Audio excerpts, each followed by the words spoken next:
సినీ నటుడు పోసాని కృష్ణమురళిని వరుస కేసులు వెంటాడుతున్నాయి.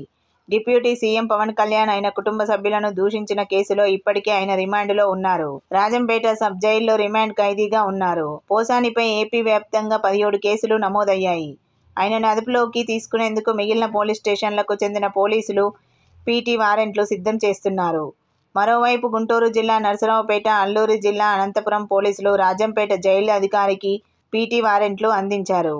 అయితే తాము కోర్టు అనుమతి తీసుకున్నామని, ముందుగా పోసానిని తమకే అప్పగించాలని నరసరావుపేట పోలీసులు జైలు అధికారులు దృష్టికి తీసుకెళ్లారు.